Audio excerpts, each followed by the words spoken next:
Hello everybody, Happy New Year and welcome to everybody's favorite booktube video of the year, the best books of the year video, in which I tell you my favorite reads of the year 2023. By which I mean, of course, books that I read in the year 2023 and not books that were necessarily published in the year 2023, although there is at least one of those on the list as well. I'm going to make this short this time because if you are interested in the books that I'm talking about, it will be easy for you to find them. It's not like they got drowned in all the many booktube videos that I published this year. I will include some links down below in the description box though. However, this year I will include an honorable mentions list before I get into my top 10 reads of the year. And on this list are several books that, for a different reason each, I hesitate to include in my main best of 2023 list. The first item on this list is The Disorderly Nights by Dorothy Dunnett, which is book 3 in a series, and I don't think that it stands alone. I think you have to be familiar with the main character of the series, Sir Francis Crawford of Lyons, the series being the Lyons Chronicles. And I think you have to be familiar with this character in order to really enjoy book 3 in the series. Therefore, because it doesn't stand on its own, I don't want to include it on my best of the year list. However, this was an absolute treat to read. It's really high quality historical fiction. It's set in the 1550s in the context of the conquest of Tripoli by the Ottoman army. The first half of the book at least. The second half is set in good old Scotland, where Lyons is from, and their shenanigans ensue. This is quite a dark book. The first book in the series, The Game of Kings, is decidedly less dark, and I mention this here really as a kind of a stand-in for the Lyons Chronicles in general, which I want to take this opportunity here again to recommend to you again. With my second honorable mention, the situation is kind of reversed. This second honorable mention is the first book in a series, the series being The Long Price Quartet by Daniel Abraham. The first book is called A Shadow in Summer. This is a bind-up of the first two books in the quartet. And with this one, I feel like I haven't seen enough of the series to call it a new favorite. However, I was very impressed with the first book and the way that Daniel Abraham really takes its... However, I was really impressed with the first book and the way that Daniel Abraham pays attention to detail in his world building. This is epic fantasy. And with the way that he takes his time and is really thorough with the intricacies of the world that he has dreamed up. The central conceit of this story and the world that Daniel Abraham has built is also really intriguing. In this world, the magicians of this world are called poets, and they learn the ability to bind abstract concepts, make them take human form, and then make them do their bidding, or rather the bidding of the rulers in whose employ these so-called poets work.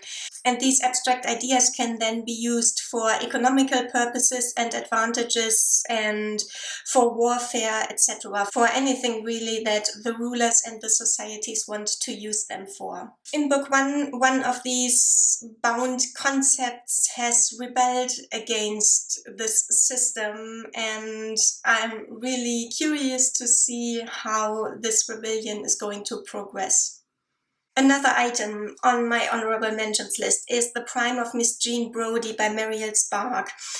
This was really enjoyable to read, and it is a merciless indictment of the vacuousness of certain kinds of people.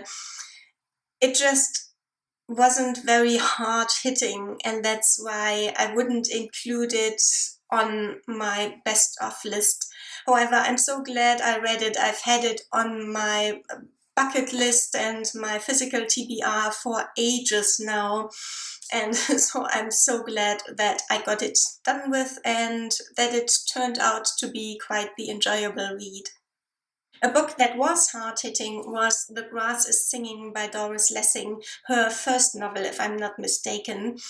And I really admired this one for how unflinchingly it looks closely at and really dissects how a life can go wrong and how two people can make each other extremely miserable through no faults of their own, and how this situation can then have fallouts and ripple effects that impact a lot more people than just the two of them. And I'm not sure, to be honest, why I didn't include it on my best of list. Maybe I should have put it in there. There is room still on my best of list anyway, but for some reason maybe it was too close a look for myself. Maybe I had trouble relating it to today's world and society. I'm not quite sure. It is definitely a great book, and I see so many people picking up books by Doris Lessing left and right, but it's usually not this one that they pick, and I think that's a bit of a shame. It is an exceptional first novel, I think. And my last honorable mention is Plutoshine by Lucy Kissick. This is a sci-fi novel set in the not-too-far future where there is a terraforming project of Pluto. I made a whole review video about everything that is wrong with this novel. All the many issues the novel had, which are mainly down to laziness and superficiality. However, two things that are extremely right with this novel are the atmosphere that Lucy Kissick managed to conjure in my mind, and the characters. The main characters in this novel are so lovable, and I kept thinking about them weeks or even months after I read the novel. And for all that this novel made me extremely frustrated and even angry with it, that still makes it one of the most enjoyable reads of the year for me. So that is it for the honorable mentions. Now let's get right into the main list. My top 10 books of 2023 list is actually only a top 9 list, simply because I didn't want to include a title in this list just for the sake of making it a round number. If I feel that there are only 9 books that deserve the label of best reads of 2023, then that is what it's going to be. And coming in at number 9 at around 1:45 more or less at the end of the year is In the Forests of Serre by Patricia McKillip. And I've said it before, of the 5 books that I've read by McKillip, this one is the most McKillip one. I think that because this book draws so much from well-known fairy tale and folk tale material, namely Baba Yaga and the Firebird, and because these folk tale elements are so dominant, Patricia McKillip had to lean very heavily into her own unique style to make the story her own nevertheless. And boy, does she succeed, mainly with her associative writing style. Every other sentence in this book takes a turn that you wouldn't expect. And I love that. I love unexpectedness in my reading, because it is so rare for me these days. I mentioned this book first because it was the last of the books on this list that I read. However, the books are not in any particular order. They aren't sorted from least favorite to most favorite. However, I think you will be able to tell which books on this list are a bit more special than others. And from fantasy we go into mystery and romance. I read a whole lot of Josh Lanyon this year, who is a writer of gay crime and mystery stories for the most part. Some of her shorter works in particular are also just romance without a mystery element. And because I read so much by her, it is only natural that some of her books end up on this list. My favorite series of hers are definitely the Mermaid Murders and sequel novels. This is about two FBI detectives, although they are written from just the perspective of one of them. But one of them, the main viewpoint character, works with the arts department, the art crime department, whereas the other one is with the behavioral analysis unit. And their cases bring them together all the time.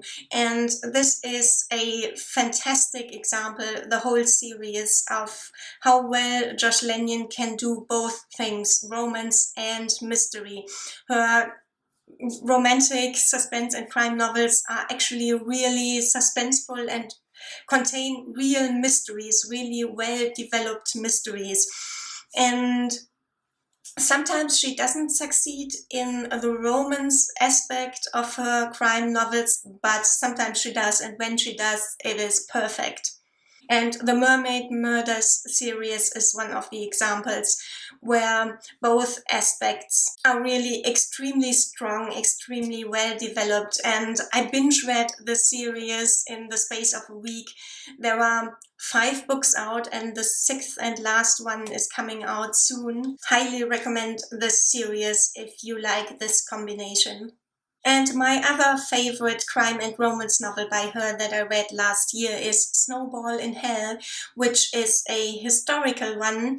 It's set in the 1940s in LA, if I'm not mistaken. And this one really is a testament to how well she can draw me in, because by rights I should have been extremely frustrated with this one, or maybe even DNF'd it, because it is one of the rare instances, if not the only instance, in a Josh Lanyon crime novel where she employs dual perspective. She usually writes single point of view, which is rare in romance, but which I like so much better because, I mean, if somebody is a good writer, they will be able to show both perspectives of both people involved in the romance without actually writing from both perspectives. So it's often laziness and just not very good writing to employ dual perspective.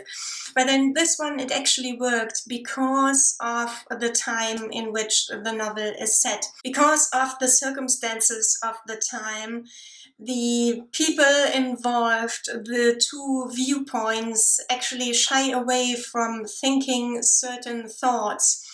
And this way there was a bit of guessing still involved, and we got this implicit and not immediate show of emotions that we usually only get in single perspective. But here we get it for both perspectives and for both at the same time. Absolutely loved this one, and it made me ugly cry. And now for something completely different, Pnin by Vladimir Nabokov. And this is about the title character, Timofey Pnin, who is a Russian expat in New England. He is working in academia as a researcher and a very reluctant lecturer, and he is impossible and ridiculous in every way. However, the more we see of his environment, the people with whom he works or who have the misfortune to be working with him, the more we see of the whole bunch, the more we feel like Pnin, for all his ridiculousness, is actually the best one of the bunch. And all the rest of them come out looking not like the best kind of people, except maybe one who ironically happens to be the one that Pnin hates the most, ridiculous and blind as he is. I have to say it was the ending which pushed this up from a 4-star read to a 5-star read, but I loved reading it from the beginning to the end. And even though I haven't loved everything that I've picked up by Nabokov so far, I can now confidently say that he is definitely one of my favorite authors. I love and appreciate his indictment of academia, which is a topic that is very near and dear to my heart. When it comes to epic fantasy, I have loved two titles in particular this year. One being the novella, or the novella series really, called The Seven Swords by Anthony Ryan. The first novella being A Pilgrimage of Swords. And I admired this novella and its sequels for how they managed to feel epic and to feel like they were describing a vast new world with very few words and in very few pages. I appreciated that, and it was just an extremely enjoyable read, and I think it is very smoothly done, a very smoothly done epic fantasy adventure. One that feels the opposite of smooth, that feels very messy but in a very intentional way, is The Ruin of Kings, the first novel in the A Chorus of Dragons series by Jenn Lyons. This feels like an absolute trip to read. This is set in a world where people, A, can come back from the dead, are brought back from the dead by the goddess of death in certain circumstances, and people B, can get reborn with their souls, can get reborn but in different bodies, and C, people can switch bodies. Not everybody, just under certain circumstances, certain people with certain abilities or certain magical artifacts in their possession can switch bodies. And a whole lot of people in this novel have lived before, but not all of them, and not all of them are aware of it. And in the case of some of them, the reader isn't aware of it, or might be aware that the character might have lived before in another age, but we don't exactly know who they were. Of course, we will learn it in time. But this situation makes this just a wild trip to read, and it feels very fresh and a very daring thing to do, I think, to throw the reader into this very confusing situation. And I very much appreciated it because it was something that I absolutely didn't expect. And like I said before, I love being surprised by books.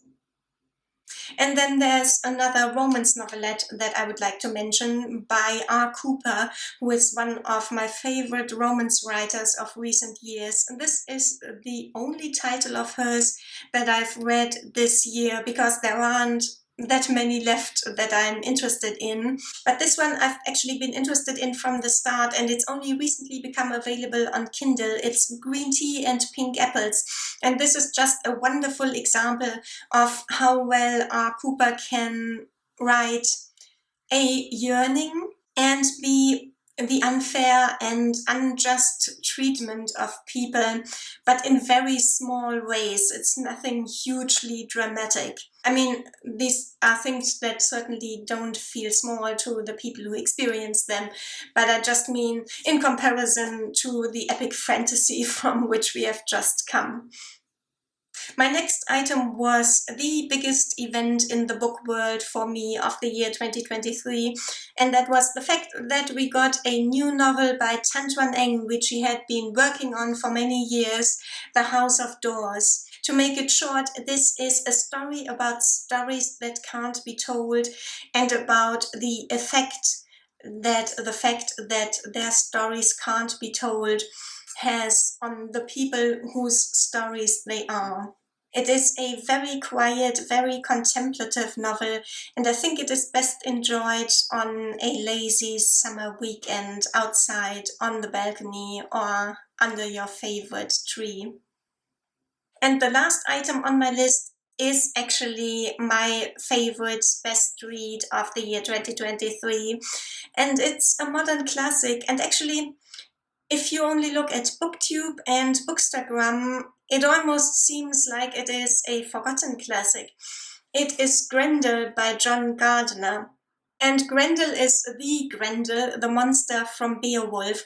And I just appreciated the playfulness of this novel, and the playfulness with which it touched on very interesting and very complicated, very intricate matters like identity formation in both both the personal and the social dimensions of identity formation and of group identity formation, and the role that stories and narratives play in that, and the way that cultural heritage is affecting this process. And I particularly appreciated how John Gardner doesn't overdo it.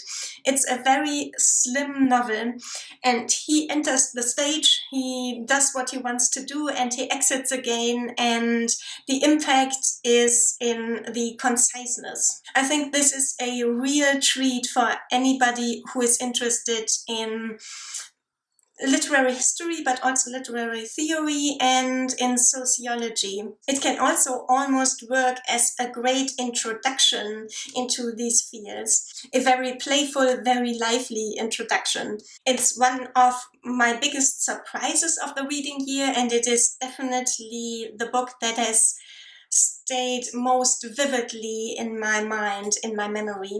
It was an absolute treat to read, and therefore my book of the year 2023.